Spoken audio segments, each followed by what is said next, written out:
everybody. We've got a great episode of The Unknown Pro for you today. I'm your host, Sam Fisher, and today we've got my friend, the truly wonderful Jazmyn Jackson. What's up, Jazzy? Hi, Samuel. I love you so much. Well, that's the episode for you, everybody. Thank you so much, and we'll see you next time. No? Jazzy, what's up? Oh my gosh, I'm so excited to talk to you today.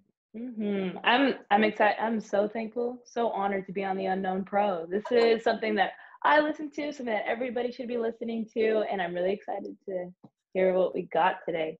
Oh my gosh. Well, we do have a very special guest. It's you. And I just am so excited to kind of dive into your brain and your experiences and just who you are as a person so that everybody can know you better and get to experience you in the way that I feel like I get to experience you. And I love you so much. So yeah, let's just, dive right in. First though, I want to sing your praises and let people know how great you are just in general. Like on paper, these things are really, really cool. In person, you're really, really cool. But I wanted to give everybody the layout. So first, you graduated from Cal Berkeley in 2008. Go Bears.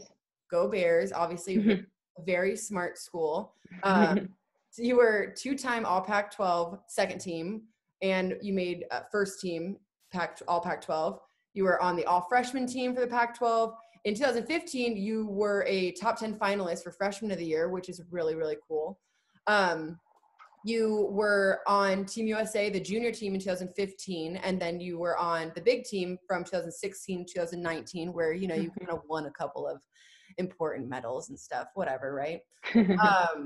You were a member of the first ever softball season for Athletes Unlimited, and not only that, but you're on the Player Executive Committee, or the PEC, and you're on the Racial Equity Working Group.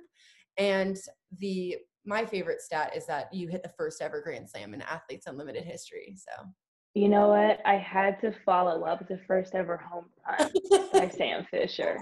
So, I'm glad I could kind of get on that board somewhere. That's just women supporting women at that point, Great. That's great. That's so great. The first thing that I want to talk to you about is I think we've been talking for 10 seconds and it's already come across your personality. You're very, very much calm, cool, and collected. I don't know if anybody's ever told you that before. Have you heard this before? Only from everybody that isn't my family or my partner. They all think I'm a lot, but I love that so much. But so this is something that you hear from others. Yes. Have you always been like that? Yeah, I feel like I have been. I think Cal was a big part of that because so much was going on at Cal. Like obviously, academics, super hard, and I wanted to get into the business school, super competitive. I got in, thankfully, but that wasn't without a lot of tears and sweat, probably some blood. But right, but that was super stressful. And then obviously not having, 1,000% wins on the season is not the best. I mean, I was in the Pac-12, so it was super tough competition. But I think learning how to take every loss or failure or, not good grade or crazy situationship or relationship, all of those things into it, taking that and kind of figuring out ways to get through it has kind of gotten me to this more chilled version of me now. And that's my family always gets the crazy Jazz, partner always gets the attitude Jazz, but everybody else, they pretty much get to see this pretty chill, calm, cool, and collected Jazz. It's like a work of art at this point, going through exactly so many. I can't only imagine being just like a college student, but on top of that, being a student athlete as well at such a competitive conference, such a competitive school with, your brain and all of that. So you have to give 100% of yourself in so many different places that you almost have no choice but to figure out how to then make yourself even in a way where if you ride the ups and the downs that comes, oh my God, you'd be so tired. Absolutely not. There was, so in the application process for, the business school, the highest I got was when I got in conditionally. And then, but I still had, even then you get in conditionally, but you still have 3 more or however many more classes that you have to get through before they like say, okay, you're for sure in. Mhm. So even like with that, and then grades, and everybody has family things that they go through, and everyone has team things that they go through, and softball things, and it's just so, yeah, I think college definitely taught me a lot, and actually like taking this to life, having some life lessons, and everything's going to be crazy sometimes, but you just gotta find out ways to navigate it and find like a foundation and a common ground everywhere in every place and go back to that. That's so cool. That's so nice because like there's so many stresses. Like you even said, everybody has their thing here. Everybody has this, everybody has that. And just knowing that you face things really head on, it seems. And I think that that's a really cool thing because there's no avoidance. There's no, I'm going to deal with that later. There's no pushing things to the side because then how quickly do things build up like that? But Mm-hmm. I think that that's actually one of the things I wanted to talk to you about is that you are really good at compartmentalizing, at least from my view of you and knowing you over the last however many years now, is that you don't Mm-hmm. really let anything bleed into anything else. Do you feel like that? Is that something that you would agree with or something that you try to do or?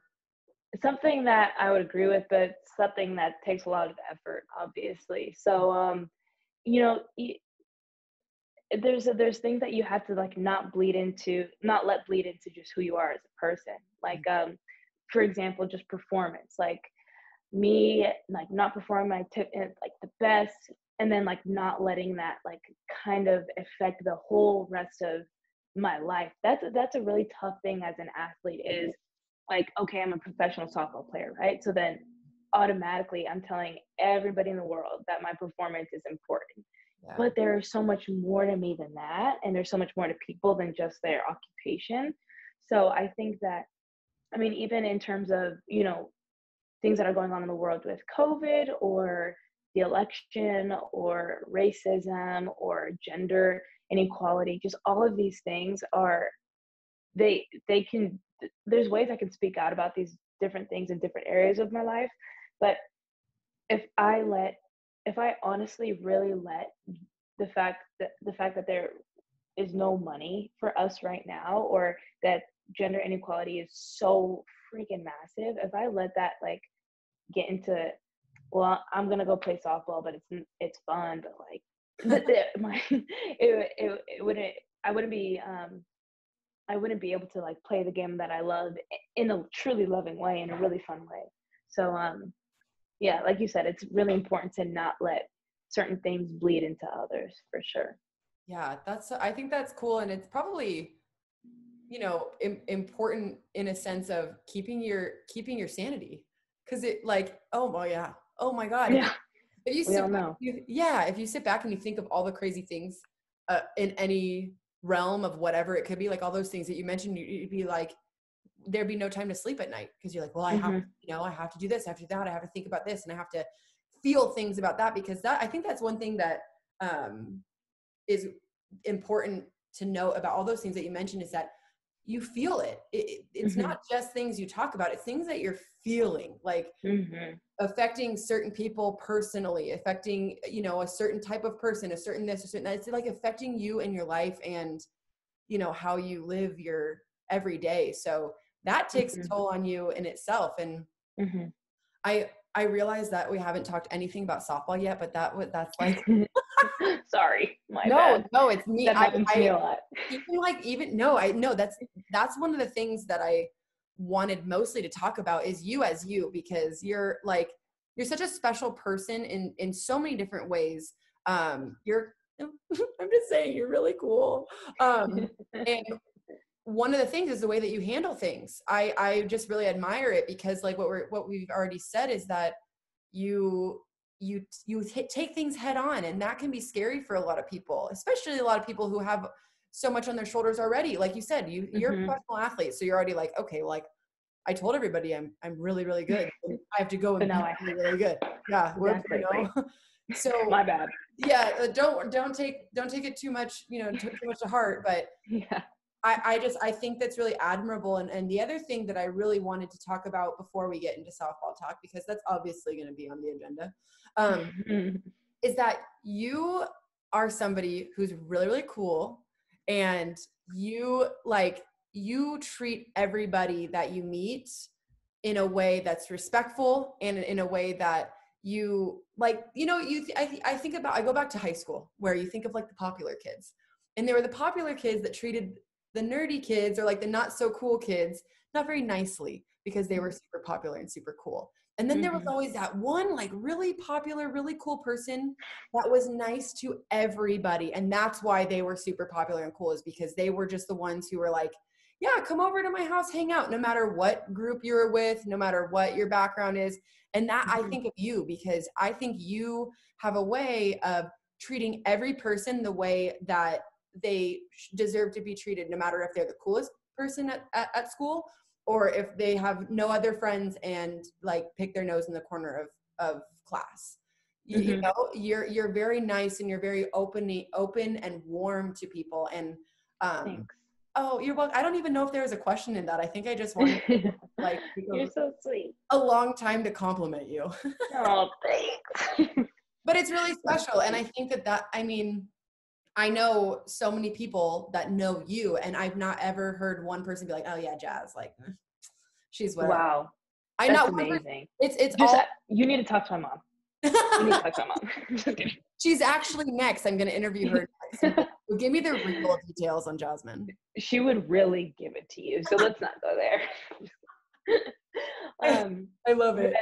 But I just think that, I mean, everybody has a story. Even on my worst days, like where I'm like being like I feel like I'm being a terrible person.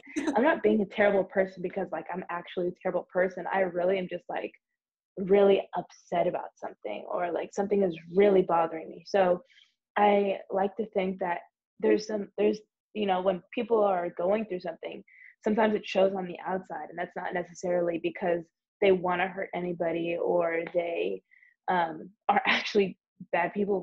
I know a lot of people that have said mean things that are not actually bad people, me being one of them. So I think that just like understanding that everybody has a background as to what they're feeling that day or to what they're doing, and or maybe they're not in the path they want to be, so that might be driving them crazy. There's so many other things that we don't know about. So I think just I think my thing is kind of being like an open space or like a blank canvas for somebody to paint the picture that they want to paint for me. Like I don't want to paint somebody in a way that I'm assuming, when I could just let them tell me instead. So I think that's how I try to meet when I meet new people or when I interact with people. That's mostly what I think of. I love that. That's so nice. You're so nice. Oh, I'm nice, but I have an attitude problem. Hey, that's cool.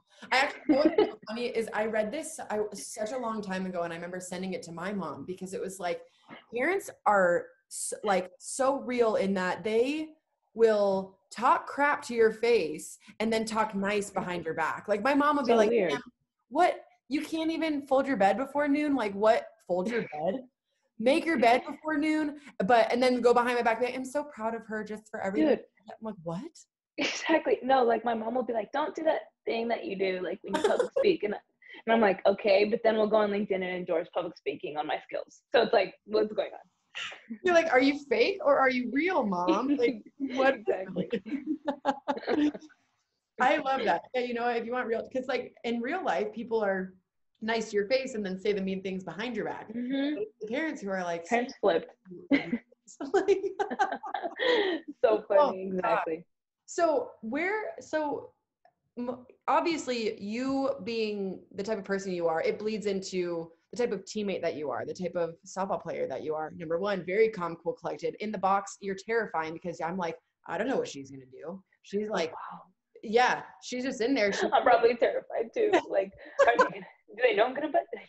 Yeah, I'm like, okay, she could bunt it or she could hit it really hard right at my body, and I don't know what's gonna happen. But where do you think everything kind of started for you as far as the drive to become the player that you are now? When did it start? Like, how did it kind of manifest for you? I think it's interesting that you say, like, I'm calm, cool, and collected in person, and I kind of look like that, like, when I play too, because now that I'm thinking about it, I think that there's there's always been a very selfless part of me and my personality. And I think that's maybe being like oldest sibling of four and just where I've grown up and things like that. But the real drive for me came when I was like 9, maybe, Mhm. maybe younger, when I knew that like I could go to college and not have my parents pay for it. And I didn't know anything, but that I thought college sounded super expensive, you know? Yeah, So right. yeah, exactly. So I think that was like my driving force in the very beginning was I don't want my parents to have to pay for anything. I want them to take care of my younger siblings. I want them to like I want to be 18 and move out and them not have to worry about me. Like I want them to know like they did a good job, you know? Oh, yeah. And I don't want them to stress about it. So that was like my number one thing. That's always been my number one thing is I wanted to go to college and get it completely paid for. And then yeah, so then I kind of worked hard based off of that. Also, I'm just a very competitive person in general. It's a curse. It's a blessing, but it's a curse.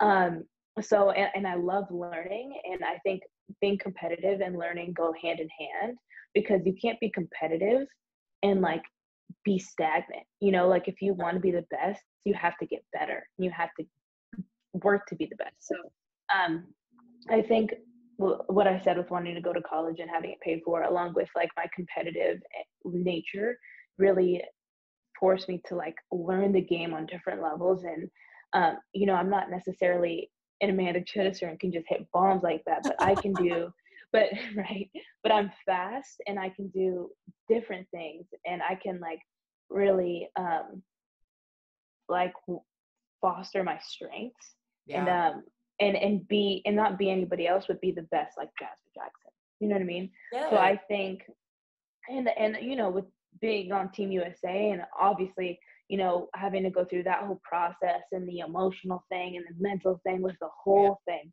it's like some people think like there's like a one USA player type of way. Like that's who you have to be. But really, a team would never work if everybody was the same. If everybody was a pitcher or if everybody was a first baseman. Like there, you need the dynamic in teams. So I think really understanding that you need to be different in order to be the best, in order to work for a team was something that really got me to where I am now. Gosh, I think that's so awesome because it's true. Everybody is a different moving piece in this sport. You know, if Of course, yeah. it's not going to work if you have 9 chitties in your lineup, it's going to be terrifying, but it's going to be a totally different lineup than when you have 1, 2, 3, 4, all the way through 9 being totally different and utilizing everything to kind of make it a well-oiled machine. But Exactly. it's actually kind of funny how often chitty comes up in random conversations. I'm gonna be honest. Dude, also 9 shitties. That wouldn't be terrible. I know you You like know? you. That's the one probably one player you'd get away with it, where it's like you know what, can't be all the same, you know, because they're gonna score 40 runs. They're not gonna It's play fine. very well, but she's gonna try really hard. Yeah. But I love that it started from you just wanting to do something for yourself, but to help your parents. hmm Do they know that? Have you told them that? Oh, they absolutely know. And I think it kind of started with them in that, you know, like they put me in softball when I was like 7, and then they're like, "Wow, she's like picking this up quite fast," you know.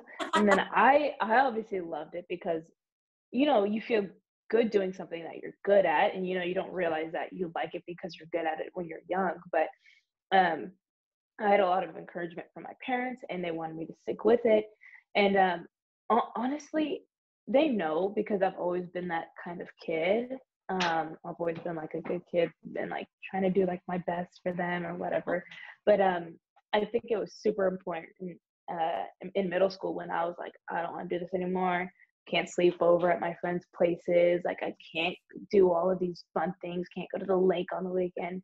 And that was when like that those the reasons why I was doing this at such a young age. Like, okay, by the time I'm in middle school, I'm 11 through 13. Like, why Right. was I thinking this before then? Um, but anyways, my parents definitely know. But I think that it was from me. It wasn't from them. It was from Yeah. me because they would have supported me no matter what. Right. Um, but they pushed me. They knew what I wanted.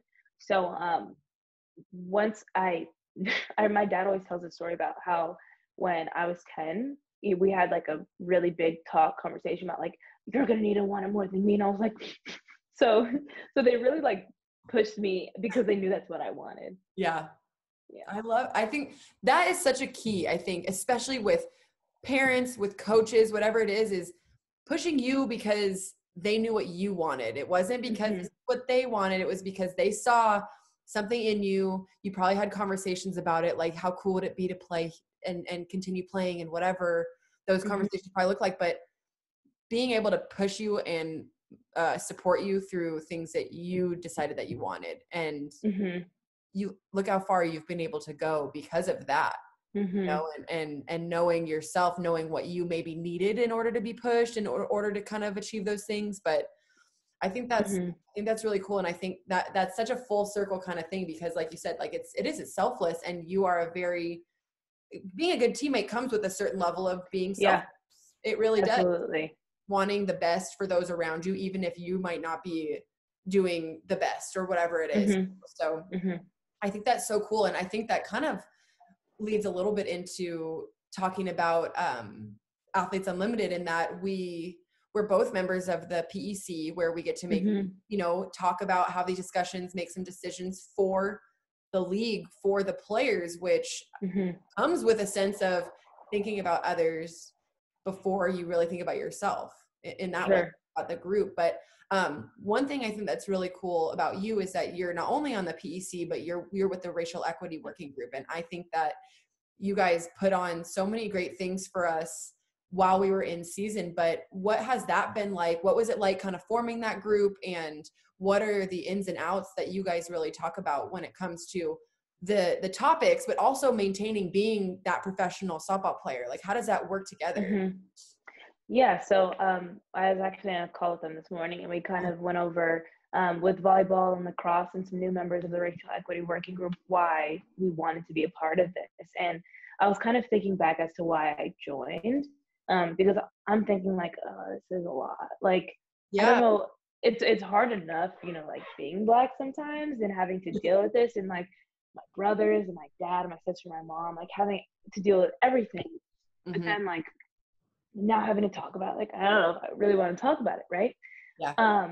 But instead of like, I was really sad for at least like a week about everything going on with George Floyd, Breonna Taylor, everything.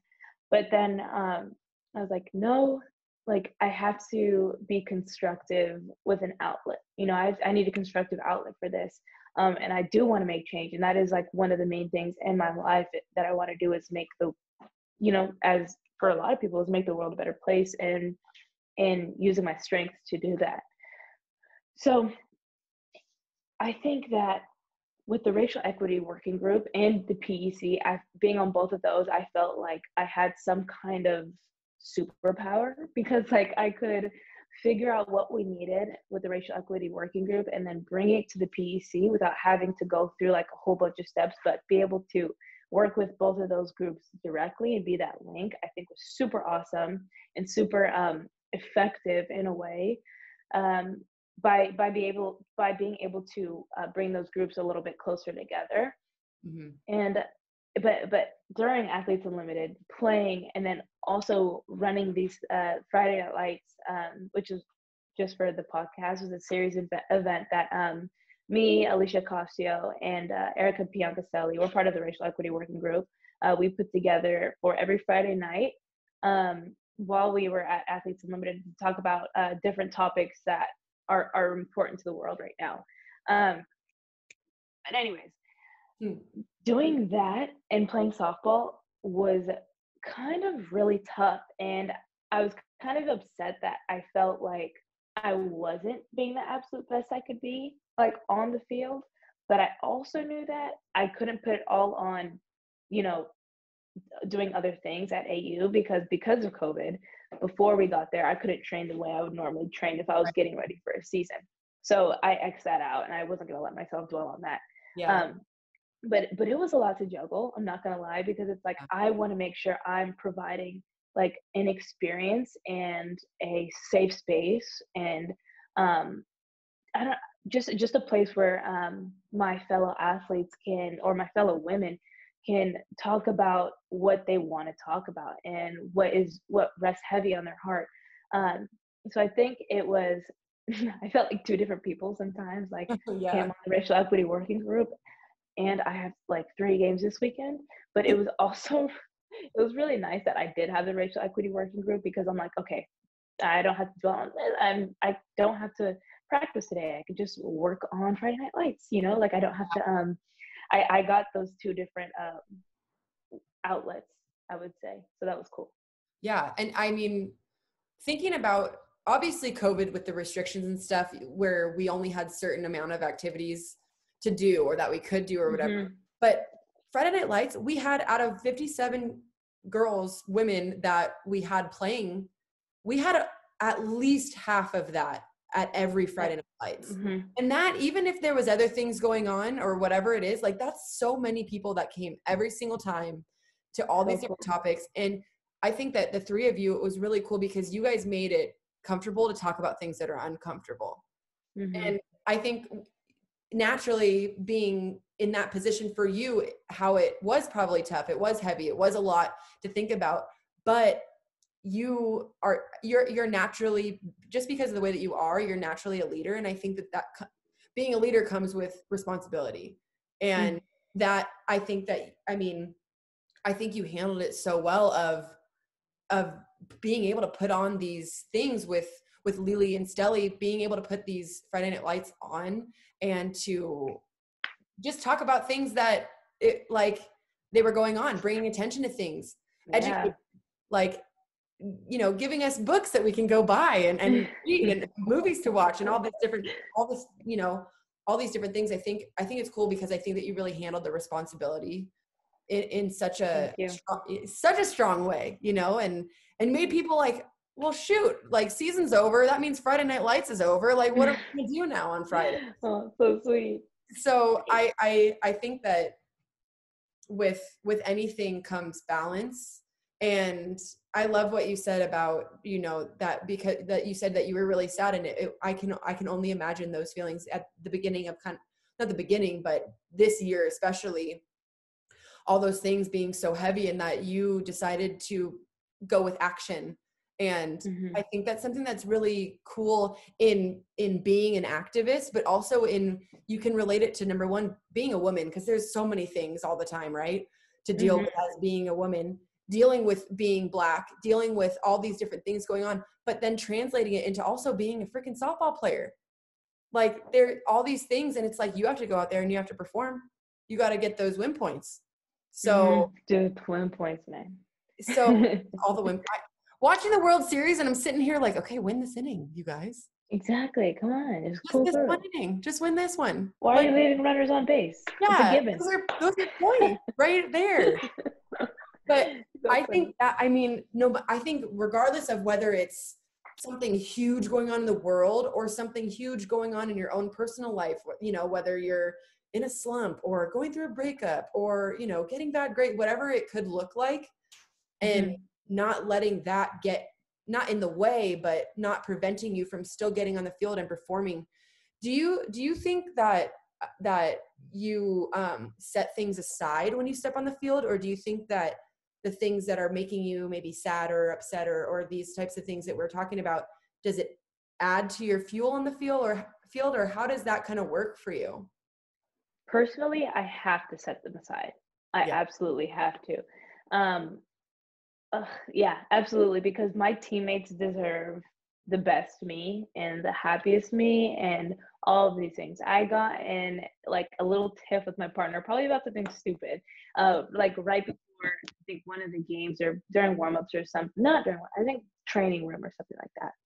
And I was like, okay, we need to fix this now, because I need to get this done with before the game, because I need to give the game and I need to give my teammates and the people around me friggin' ESPN, I need to give these people the best, right? I need to give these people the best me. And I kind of wear my emotions on my sleeve, and I want to give everything to these people, because they're going to give me everything, and they deserve that, and I deserve that. It was probably about friggin' I don't know, Jamba Juice or something. Like, you don't remember my Jamba Juice order? I don't know. So Yeah. probably something really stupid. But either way, I do like to, and even in terms of like racial equity and especially gender income inequality, those types of things, I have to set those things aside for those aren't on the field things. On the field things, this is what you love to do. This is what makes you happy. This is where you get to learn and be yourself and be super like energetic and just love life everything at the same time, like in between the lines and in the dugouts, which is really fun, a really good time too. this is like this is like your ultimate escape. And so I definitely love to set aside everything else, even though I know that things are important. I get to have my hour and a half or 2 hours of self-care. So I love that.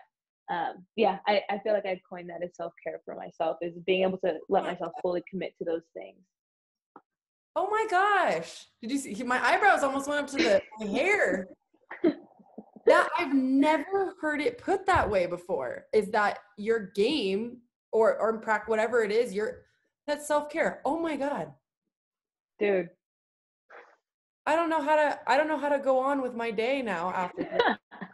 Because so many times, and obviously everybody, me included, talk about the hardships that come with the game, and you would never put that Totally. in the same conversation as self-care, but it is you're out there, you've worked your ass off for how many years to play this game at the highest level, going out and playing it at the highest level, even if you have the worst game ever. That's your self-care. You're like, oh my God, this is my thing. This is my face mask and glass of wine at the end of the night. And people say like, oh, I journal for self-care, or I meditate, or I listen to music, but you can't tell me that when you journal, it's always about happy, fun things. You can't tell me when you listen to music for self-care, it's always like Lizzo tempo, like you can't tell me that it's always these things. Like you're always you work through things a lot in self-care because you're going through something. So I don't see why softball has to be like, it's only self-care if I go 4 for 4, or if I do great, or Oh my God, my mind, I wish that I could make myself into the emoji with the brain because that is the greatest comparison and analogy I think I've ever heard in my whole entire life. No way. I swear to God. Because now obviously I'm thinking a little bit about my own life and reflecting on softball, and people have asked me before, if you're having, bad at bats, or if you're having a tough time in the games, like what do you do to kind of help yourself get through that? And I'm like, I go play more softball. And that's always been my answer. And I realize that what you're saying is just, I feel like that's been something I've been doing for so long, is that my self-care is, lacing up my cleats and swinging a bat. And if it's ugly, you're like, okay, well, let's just go do that some more. Yeah, exactly. You don't just get a pedicure once, like, thank you. You got one now. Go. Yeah, maybe this year might be different, but yeah. That, I think, oh my gosh, what an awesome way to look at it. And because there are things that go on that are a lot heavier than striking out 3 times in one game. But to go out there and be able to have your little, oasis of softball, whether it is perfect or not, that's, gosh, it doesn't happen to me a lot where I don't have any. Does everybody know how much this girl reads? She's heard it all. So I am so honored. I've heard it all. I've read it all. But that is such a beautiful thing. Oh my gosh. I love that.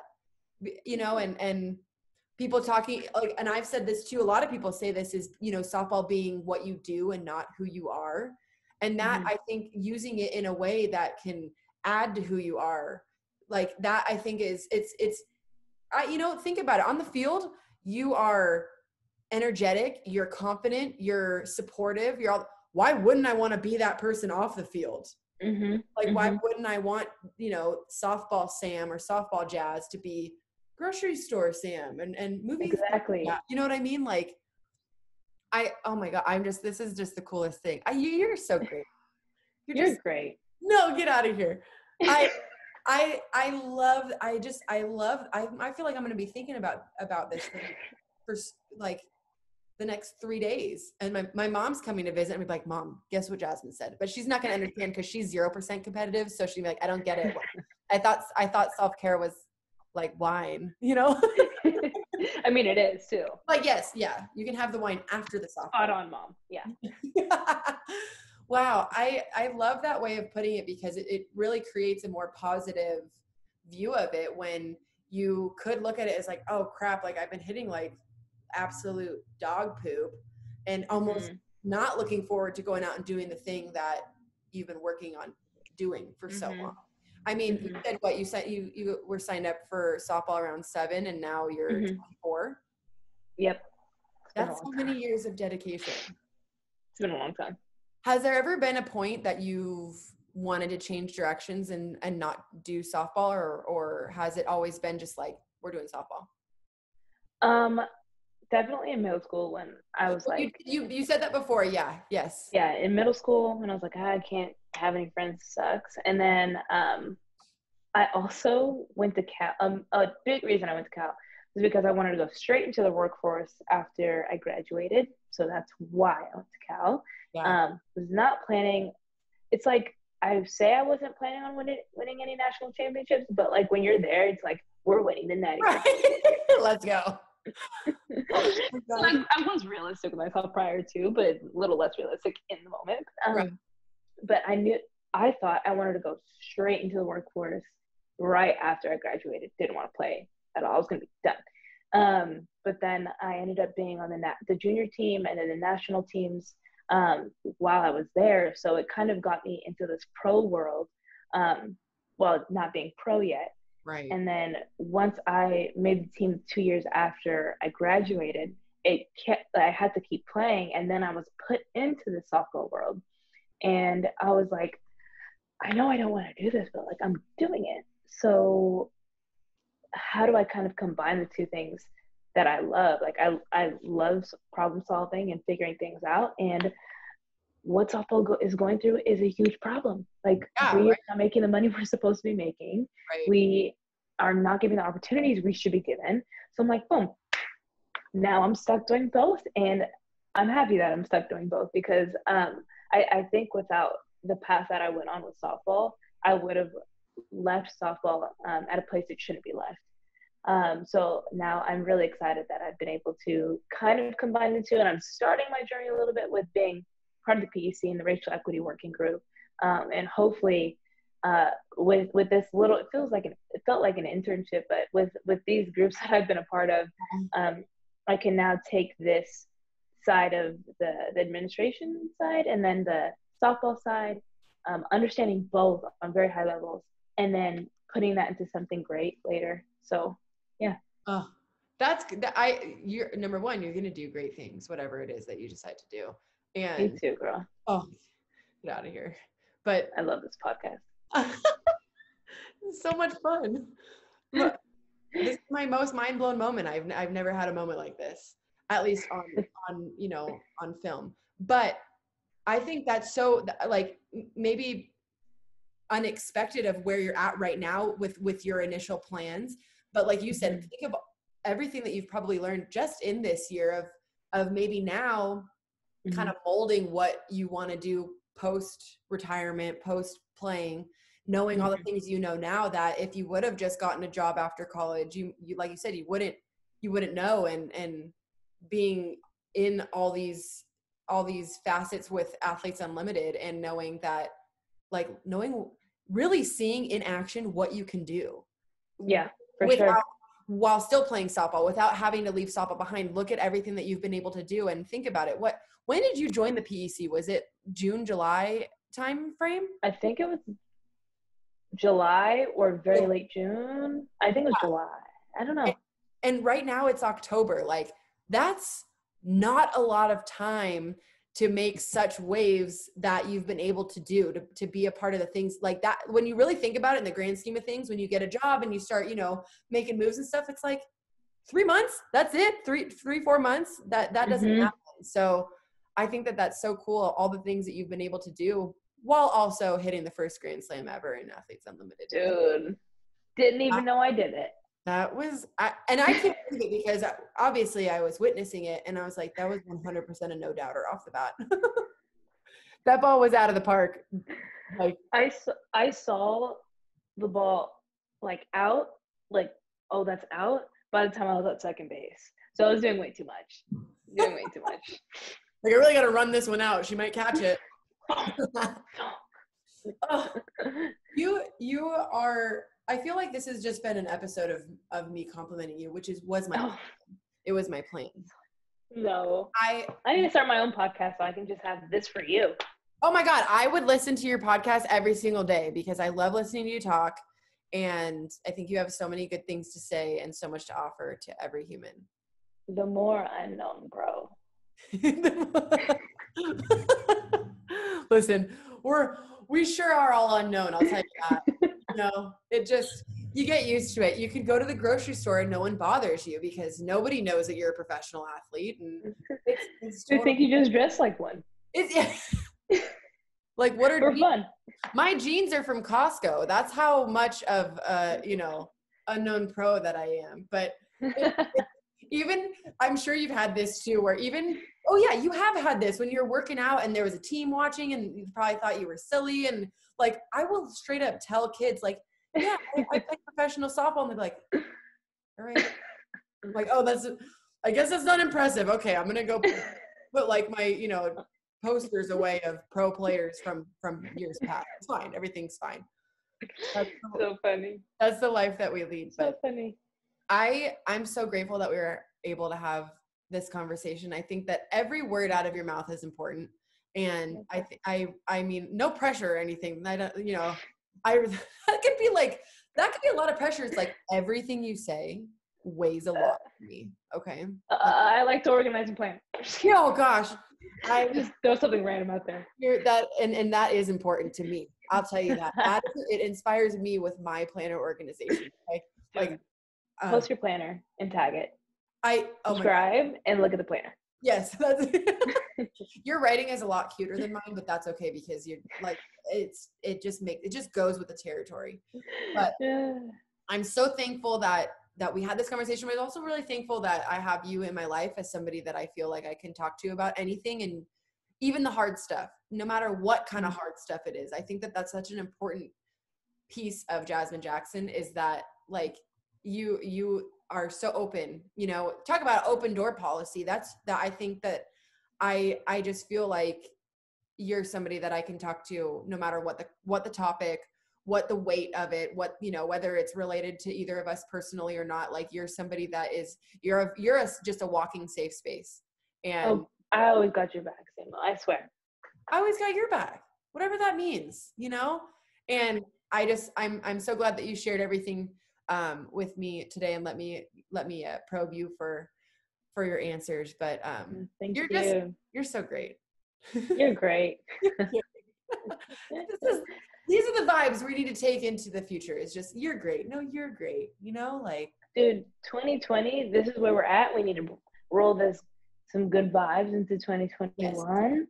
Yes. Keep them going because we know that the first half of 2021 might not still be amazing, but we already went through the bad vibes. We're in the good vibes and bring those in. We'll be good. I think that's a perfect recipe for greatness, Perfect. Oh, it's beautiful. Well, Jazmyn, you have been so great, and I'm so happy that you joined me today, and I look forward to many more great conversations, and I'm so happy about my, you blowing my mind and, like everything about softball being self-care, because that was just what 2020 needed, was that realization. So I appreciate I'm glad. Thank you. Thank you so much. And you know what? We're going to be friends after this is done recording. So I'll see you around, Absolutely. See you soon. Okay. Thanks, Jazzy. Thanks, Samu. Bye.